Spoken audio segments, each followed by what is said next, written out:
I think the ultimate irony of all of this is that Steve would have hated a sentimental, glowing tribute of him.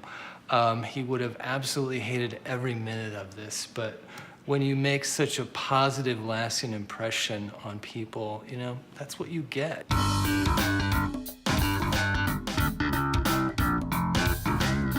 Humor was a constant part of Steve's life and his ad career.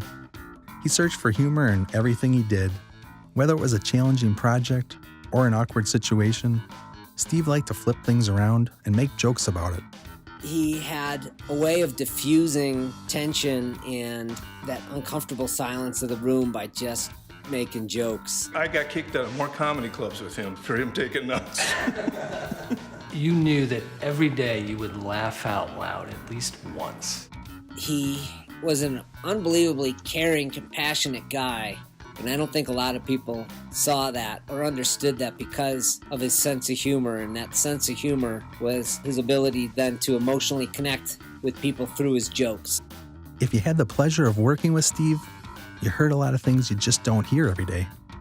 They want the logo bigger, fine, but I'm adding an asshole tax to their bill. Yeah, wait a minute. Actually, you could help me with something here. Tell me if this sounds like we just got disconnected. If you have nothing to say, sing it.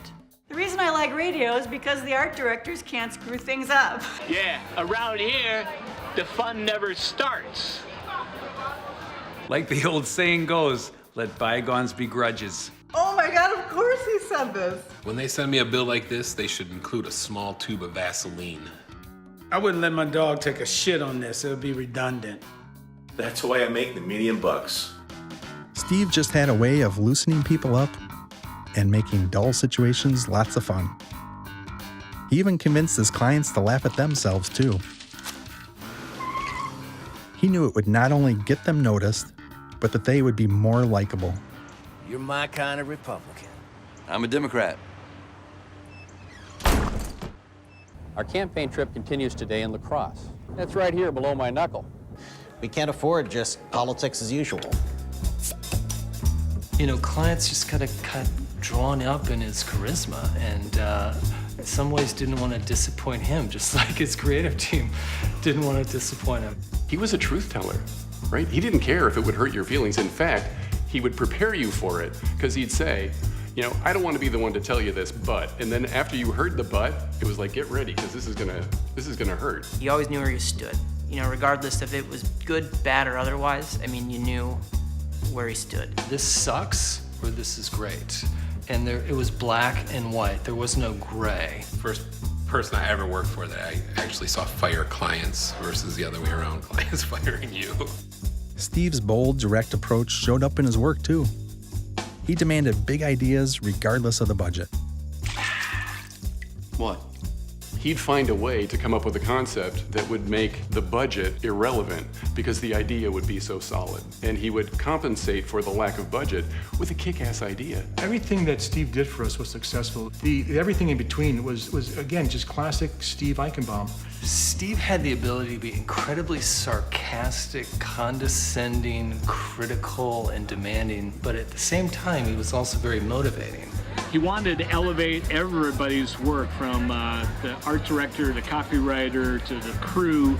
He wanted everybody to do their best. I started out as a designer, okay? And he made me an art director.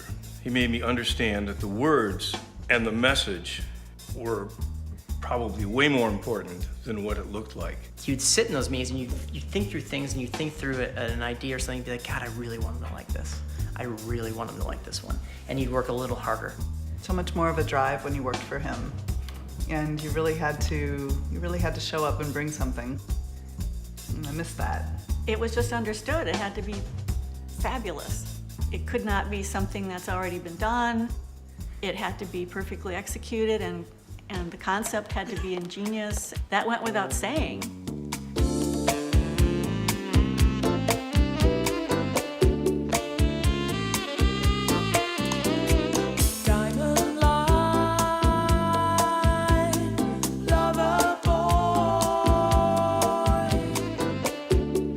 Make a lot of calls. Been in this office many times. Like I said, it's never been so clean before, so that's a plus.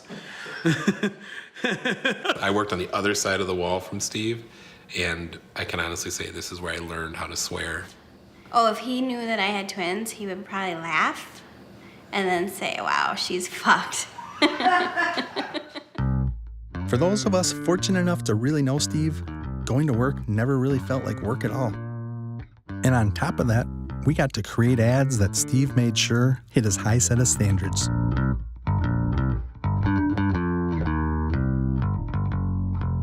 To sum up, our ads have to pass this test. They have to break through, ring true, and make somebody like you.